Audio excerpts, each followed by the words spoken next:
10th standard students public exam தமிழுக்காக prepare பண்ணிட்டு இருப்பீங்க இல்லையா? பப்ளிக் எக்ஸாமில் நீங்கள் ஹை ஸ்கோர் எடுக்கிறதுக்கான வீடியோஸ் அப்லோட் பண்ணிகிட்டே இருக்க போகிறேன் ஸ்டூடெண்ட்ஸ். இம்பார்ட்டண்ட் கொஷின்ஸ் நான் கொடுத்துருக்குறேன்.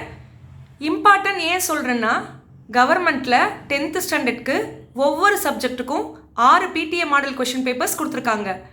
தமிழுக்கு 6 PTA கொஷின் பேப்பர்ஸ், இங்கிலீஷ்க்கு 6 PTA question papers, maths, social, science எல்லா சப்ஜெக்ட்டுக்குமே கவர்மெண்ட்டில் PTA மாடல் கொஷின் பேப்பர்ஸ் ஒவ்வொரு சப்ஜெக்ட்டுக்கும் 6 கொடுத்துருக்காங்க ஸ்டூடெண்ட்ஸ். ஓகே, இந்த கொஷின் பேப்பரில் இருக்கிற கொஸ்டின்ஸ் பப்ளிக் எக்ஸாம் கொஸ்டின் பேப்பரில் வருது ஸ்டூடெண்ட்ஸ். ஒவ்வொரு வருஷமும் நான் செக் பண்ணி பார்த்துட்டேன், நீங்களும் செக் பண்ணி பார்த்துக்கலாம். So government PTA model question paper 1 மறக்காமல் சப்ஸ்கிரைப் பண்ணி வச்சுக்கோங்க. ஸோ அப்போ தான் நோட்டிஃபிகேஷனில் உடனுக்குடன் நான் வீடியோ போட்ட உடனே உங்களுக்கு தெரிய வரும்.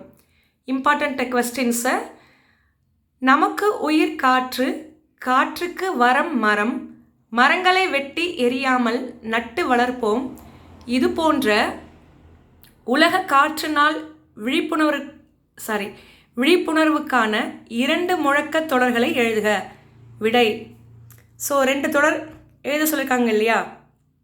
ஃபஸ்ட்டு, மரத்தை வெட்டாதே, காற்றை மாசுபடுத்தாதே. 2வது தொடர், மரம் வளர்ப்போம், மழை பெறுவோம். நெக்ஸ்ட்டு, செயற்கை அப்படின்னு ஆரம்பிக்கிற திருக்குறள் கேட்டிருக்காங்க. ஸ்டூடெண்ட்ஸ், இப்போ இந்த வீடியோ பார்க்கும்போதே நீங்கள் படிச்சிடணும். அப்படியே சாப்பிட்டுட்டே வீடியோ பார்த்தா கூட நீங்கள் படிச்சிடலாம் ஸ்டூடெண்ட்ஸ்.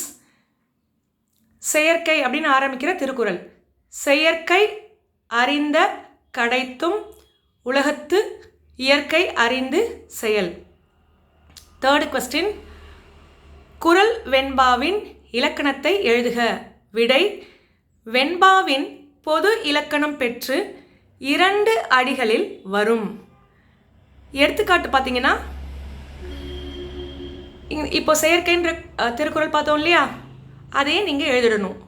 நான் எடுத்துக்காட்டு எம்டியாக விட்டுட்டேன், நீங்கள் எடுத்துக்காட்டுன்னு போட்டு இப்போ செயற்கைன்னு குறள் பார்த்தோம் இல்லையா, அதை எழுதிடணும். 4th கொஸ்டின், இரு சொற்களையும் ஒரே தொடரில் அமைத்து எழுதுக. அதில் அ ஆவண்ணா 2 கொடுத்துருக்கேன். ஆல தொடு தோடு, அதாவது 2 சொல் அவங்க கொடுப்பாங்க, அந்த 2ஐயும் ஒரே சென்டென்ஸில் நாம் வச்சு எழுதணும். ஆன்சர்: என் தோட்டை தொட்டு பார்த்தேன்.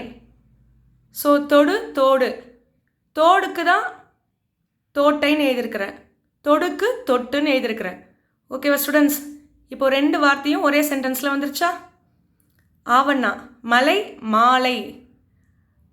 ஆன்சர்: நான் பழனி மலைக்கு மாலையில் சென்றேன். ஸ்டூடெண்ட்ஸ், இந்த வீடியோ உங்களுக்கு யூஸ்ஃபுல்லாக இருக்குன்னு நீங்கள் நினச்சிங்கன்னா மறக்காமல் ஒரு லைக் போடுங்க. உங்களை மாதிரியே உங்களுடைய ஃப்ரெண்ட்ஸ், உங்களுடைய ரிலேட்டிவ்ஸ் பப்ளிக் எக்ஸாமில் ஹை ஸ்கோர் எடுக்கணும்னு நினச்சிங்கன்னா மறக்காமல் அவங்களுக்கும் ஷேர் பண்ணுங்கள். வாட்ஸ்அப், ட்விட்டர், இன்ஸ்டாகிராம், ஃபேஸ்புக் எல்லாம் யூஸ் பண்ணி ஷேர் பண்ணுங்கள். உங்களுடைய டவுட்ஸை